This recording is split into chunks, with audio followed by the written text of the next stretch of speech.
I am so happy to be standing here at the University of Georgia in Athens, Georgia on this day.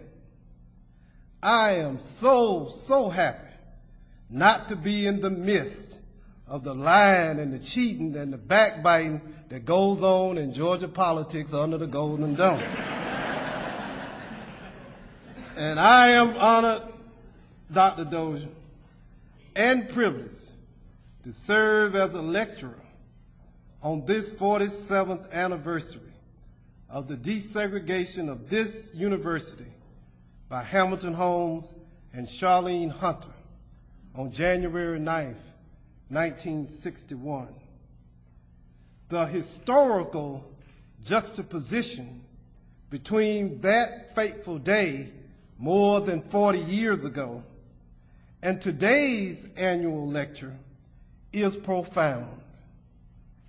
History teaches us, and our personal recollections inform us that after a prolonged legal battle, after vehement opposition by segregationist Georgia politicians, young Hamilton Holmes and Miss Charlayne Hunter pried open the doors of educational opportunity at this university.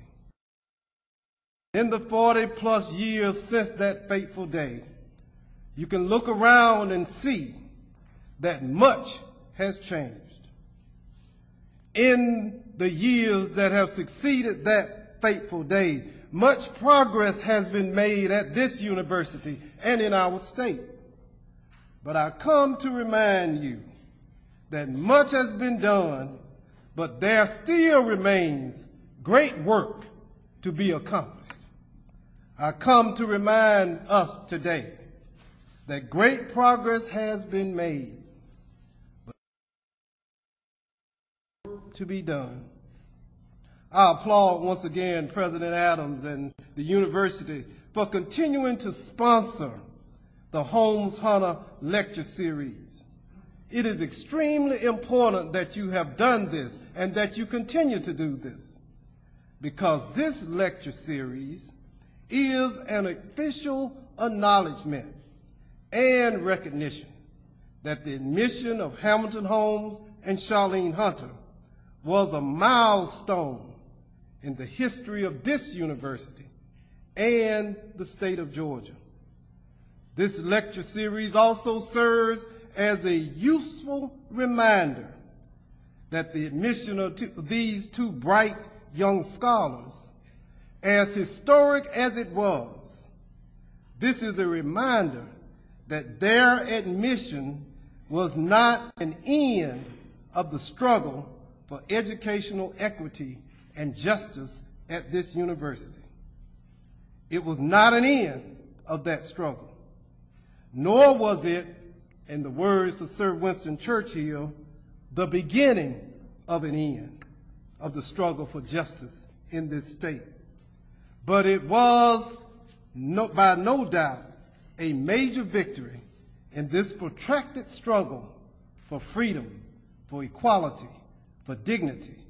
It was a major victory in this struggle that continues until this very day. It was a victory in a struggle that continues, my friend, until this very moment that I speak. The struggle for educational opportunity and equity is engaged on a daily basis at this university and across this state and across this nation. This struggle must and will continue. Whenever Vice President Art Donning convenes a meeting of his directors, the struggle continues.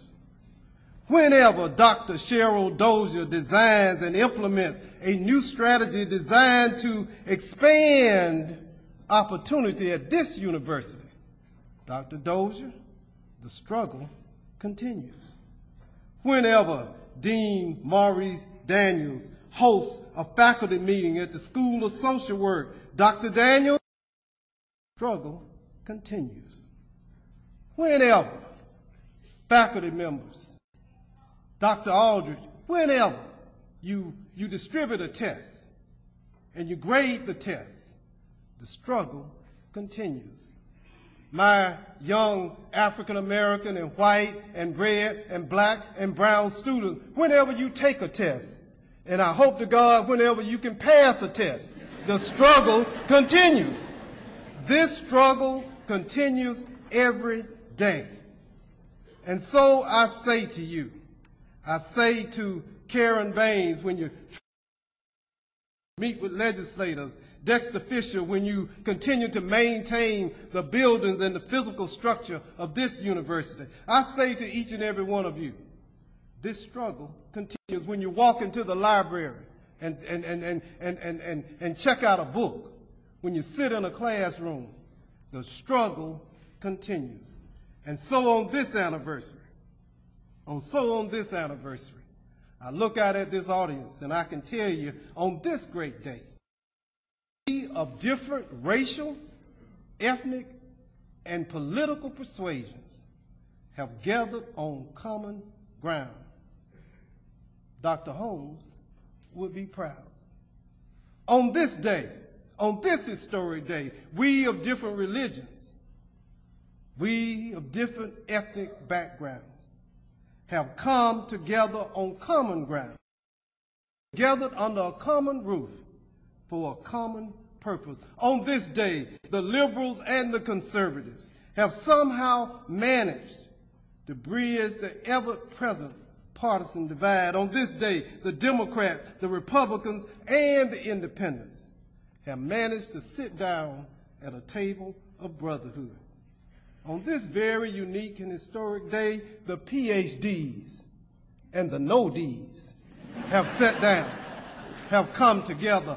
On this day, we have come to commemorate and celebrate the courage and determination of Hamilton Holmes.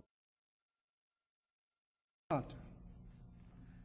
I salute the university, as well as the Office of Institutional Diversity, for sponsoring this lecture series as you seek to foster understanding and respect for all of Georgia's citizens.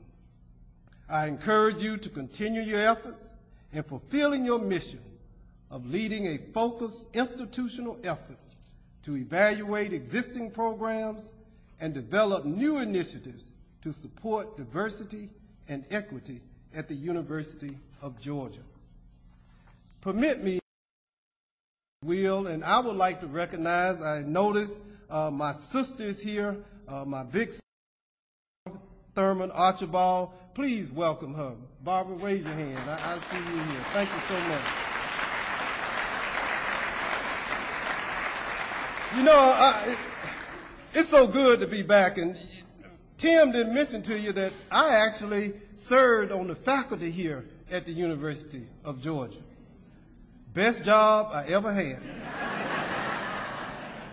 After serving 3 years as the head of the Department of Family and Children's Services, the toughest job in state government, working for Steve Wrigley of all people.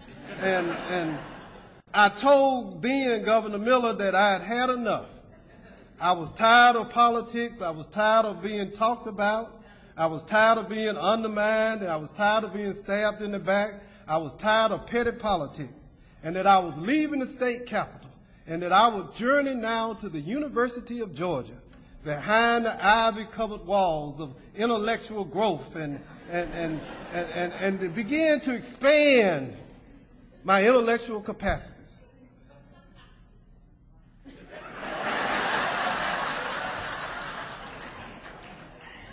You don't know politics till you come to the University of Georgia. I was here 3 months and I left and went back to Atlanta.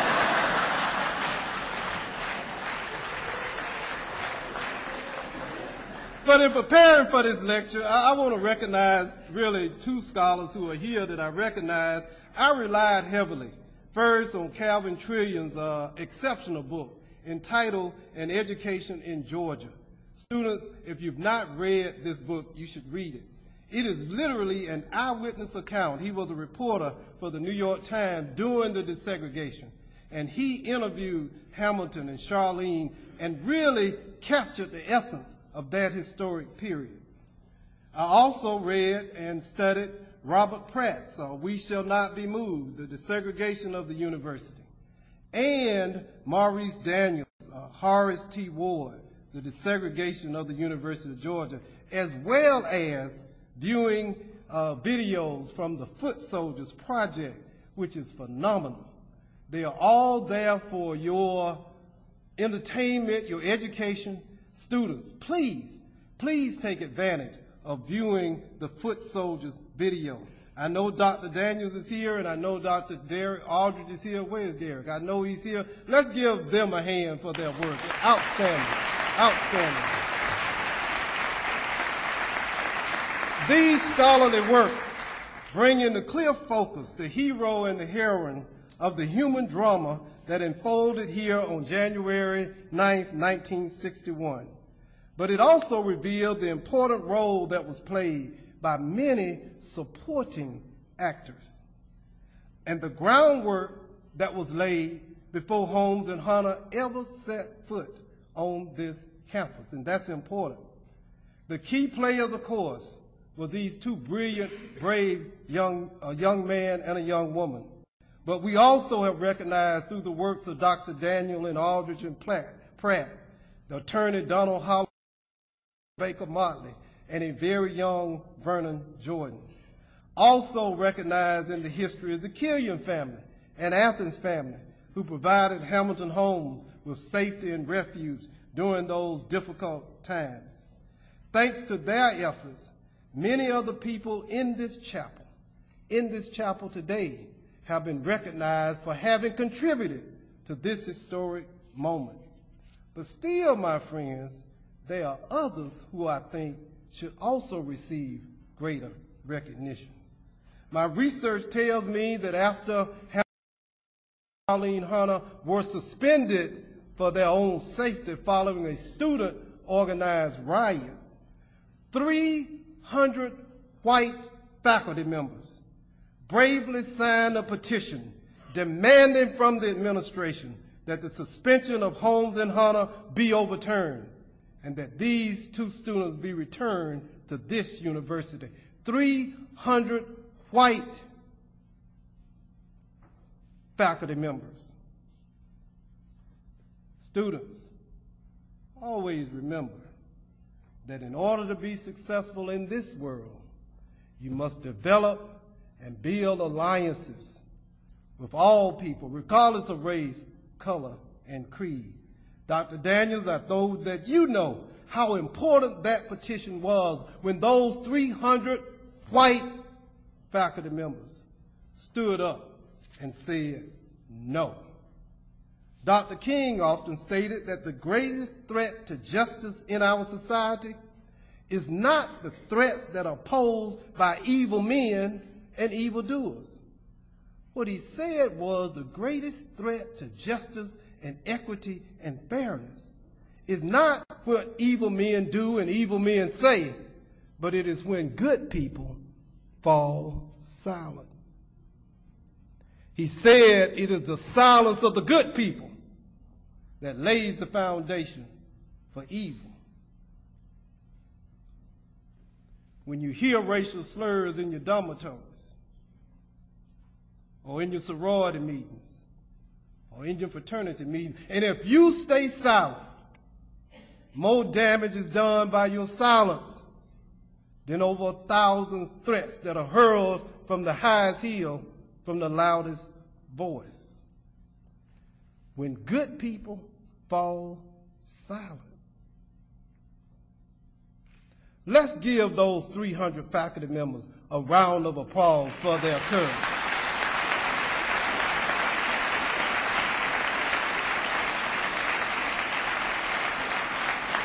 And yet, there are others who made the admission of Hamilton Holmes and Charlayne Hunter possible. Mr. Jesse Hill, who helped to organize this integration, speaks in Calvin Trillion's book that university admissions officials and administrators refuse even to respond to a request for applications.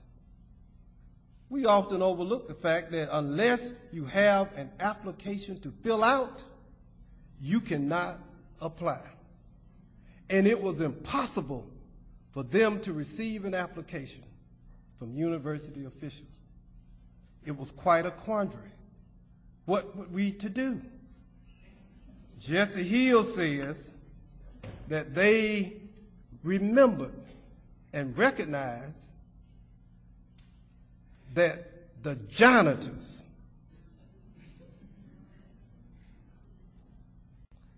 cleaned the admission office.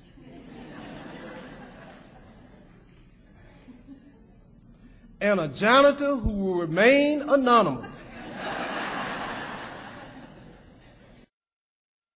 somehow, accidentally I'm sure, allowed 2 applications to fall in his lunch pail.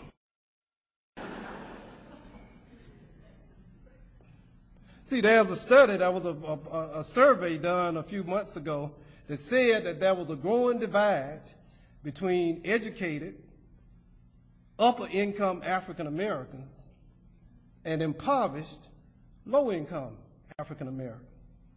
And the Pew research suggested that the divide had grown to the extent that middle-class, upper-income blacks no longer psychologically, emotionally, even politically identified with lower-income, uneducated African Americans. I pose a question.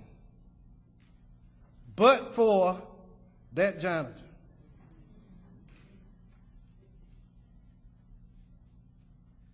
students, if you want this lecture series this year to be special, when you get back to your dormitories or on your way to class tomorrow, when you pass one of the custodial staff, just say thank you.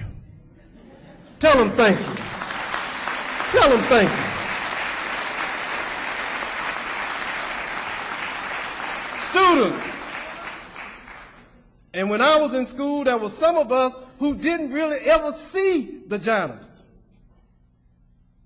There were some of us who would do almost anything not to say good morning or good afternoon. But tomorrow when you wake up and go to class, you remember that but for a janitor,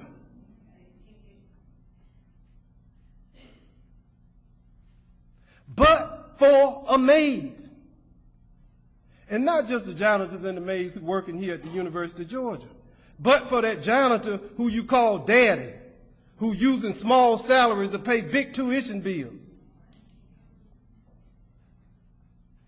My father used to tell me when I would complain about the price of the challenge of going to law school, he said, son, you can complain about how hard it is in law school, but what's hard is paying the tuition raising cotton out here in Clark County, Georgia. That's hard. And what he also told me is, I called up, I said, Daddy, you know these books, I can't read them, these law books, they don't have pictures in them, I don't know what to do, you know, I'm confused, and I said, I'm tired, you know, and I'm ready to come home. And you know what he had a great way of motivating me. He said, you know what, son, you're right. Tell you what, you ought to just come on home. You know it's time to start planting corn anyway, so you just come on home. And you know what I said? Well, Dad, I think I'm going to go back in there and try a little bit harder. Young people, never forget the bridges that brought you over. One of the things about Hamilton Holmes, now from what I read, Charlayne was a little ambivalent about her role as a civil rights icon, but not Hamilton Holmes. Hamilton Holmes had been raised in a family that had fought for generations for equal rights and equal justice. His father and his grandfather, his father had fought to integrate golf courses. Hamilton Holmes came here recognizing that he came here with a purpose, not just for him to get an education. He came here knowing that he was coming to school, getting an education, not just for himself, but for tens of thousands not yet born. See, when I was growing up, you went off to school, you didn't just go for yourself. You went for your family. You went for your community. You went for your mama and your daddy. You went for your grandmama and your granddaddy who couldn't go. You come here to get all you can, but you have a responsibility. The good book teaches us that to whom much is given, much is required, not even expected. Much is required. So others have paid the way. Others suffered the slings and slurs so that you can come and sit and educate yourself. And you know what? You'll never repay Hamilton Holmes. And he would never want your repayment. But I think if he could tell you, he'd want you to take this English degree and math degree and sociology degree and law degree. He would want you to make sure that you use it to better the quality of life, not just for yourself, but for others as well.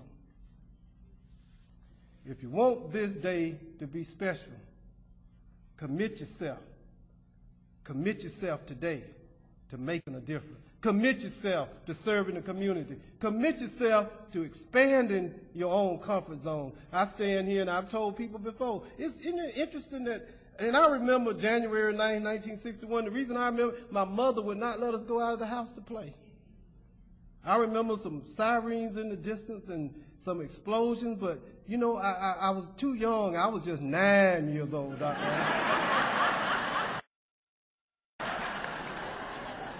Y'all do the math. But isn't it unique that a young man who grew up not far from here in Sandy Creek, when most of my life we couldn't set foot on this campus, we were afraid of this campus, we were afraid to come. But isn't it great that because they sacrificed, we can all sit here together? Isn't it great that in this country, today, politically speaking, we are fighting, at least on the Democrat side, to have a woman or an African American as our nominee. Isn't that great? Isn't that great? Isn't that great? So 2 things and I'm finished, and I'm talking to the students. How about the gladiators? Y'all get the gladiators a hand over here. I'm so proud of these young folk. I'm so proud of them. You know, and interesting, the Clark Central students are here because, you know, I was a senior at Clark Central High School before I ever had an honest person-to-person conversation with a white person. Tom? It was in the fall of 1970. I went over to Clark Central High School, not trusting white people. I went over to Clark Central High School, not really liking white people. You know why? I didn't know any white people. And so as a senior, and Dr. Eldridge in the back, a classmate, and Keith Elk is over to the right, a classmate. And you know, sometimes you form opinions about other people because if you don't interact with other people, all you can do is deal with stereotypes. All I knew about white people was what I saw on TV. And basically, my 2 favorite shows were The Honeymooners with Jackie Gleason and Leave It to Beaver. And I can imagine my white friends who did not have any interaction with African Americans, only watching Good Times. And over at Bernie Harris High School, what was the all-black school before we integrated, you know, it was an interesting thing. I was on the football team over there. And sometimes, right before integration, we started playing all-white schools, Athens High School being one of them. And our coach had a unique way, Coach Jackson, of encouraging us and motivating us. Whenever we would complain about being tired, you know what he'd say? He said, you know those white boys over there at Athens High? They don't get tired.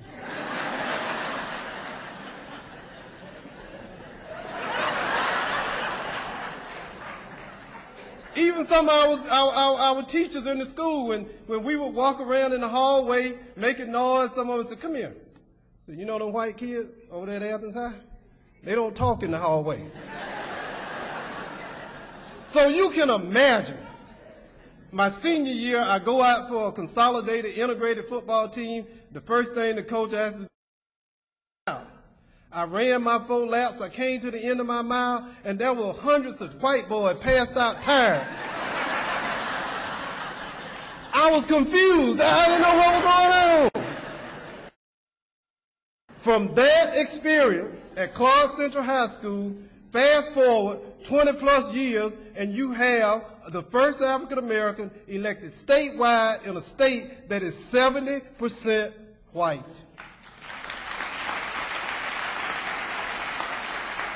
Expand your comfort zone. You know, it's interesting. I go to Clark Central, I go to see the show, I go in the lunchroom, and all the black kids are sitting with in any public school, just about anywhere in the state, and I visit a lot of them, you go in, Steve, and all the white kids are here, and all the black kids are here, and all the Hispanic kids are over there. Expand your comfort zones. It's okay. You know, people like to be with people who are like themselves. Isn't that right? You know, for whatever reason, Republicans kind of like to hang out with Republicans. For whatever reason, Democrats like to hang out with Democrats. Isn't that right? I'm that way too. Just about all my friends are short. But you need to expand your comfort zone. I am the living, the best breathing example of someone who had to expand the comfort zone in order to be successful in life. And I don't know what Timothy didn't tell you. He said I got elected. But I didn't get elected the first time I ran for office here in Clark County, Georgia. I first ran in 1982 and I got beat. But my mother and father always told their 9 children that if at first you don't succeed, you try again. 2 years later, I went back, I ran for the same seat against the same gentleman. I worked hard, I registered just about every black voter in the skid I could find, and guess what happened? I got beat again. And at that point, I'm like, what's wrong with these folk in Athens? Can't they see? Because usually when things don't go right in your life, you blame who? Someone else. But what I want you to understand is a term that I call constructive introspection. When things don't go right in your life, don't just look and blame someone else. Look internally. And I began to look inside as to why I was not succeeding in my lifelong dream to hold public office. I had done everything I thought I could do. I registered every black vote I could find in Clark County, Georgia. One day we even registered a guy that was passed out drunk on the street corner.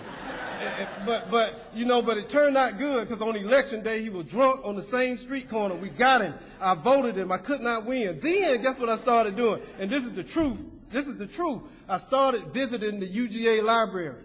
And I started researching the fertility rates of African American women. I was trying to see if my district might become a majority black district. And it was a good news, bad news scenario. Projections showed that the 67th district in Athens was destined to become a majority black district. The bad news was that it was going to occur in the year 2067. I would have been a 163-year-old freshman. I cursed my fate. I cursed my fate. And I said, if I had only been born in Macon or Augusta or Atlanta, I would already be in the General Assembly. But then one night I had an epiphany. I never really considered Ms. Holt. You know what I thought of? I said, you know what? I think I'm going to start asking white folk to vote for me too. It was brilliant. I hadn't thought of it. So my sister, Barbara, back there, and the folk, Maurice, we started the Citizen Better Government. I decided, Doctor, I was going to go door to door in the 67th district. And in the 67th district was Homewood Hills. At that time, it was the only upper income, basically all white community at that point. So we decided we were going to go door to door. So that day I went to the door, Dr. Adams. I knocked on the door and an elderly, well-dressed, smiling white lady came to the door. We handed her my brochure. She was smiling. We were smiling. I said, man, why I hadn't thought of this before? She was smiling. She started to read my brochure. Then the smile turned to a frown. Then she got to my picture. And the frown turned to a scowl. And she says, y'all are wasting your time. She said, I'll never vote for one of them. She said, they lie, they cheat, and they steal. And on top of that, everyone I ever had any dealing with was lazy. And there's nothing you can ever say to get me to vote for one. But my heart literally broke in my chest. And I turned and walked away. But my sister stopped. And y'all know the sister. She said, "Hold up, lady."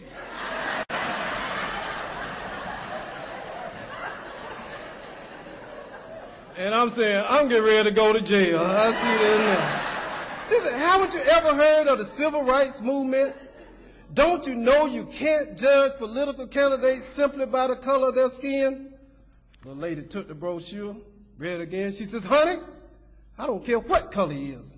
I'll never vote for a damn lawyer."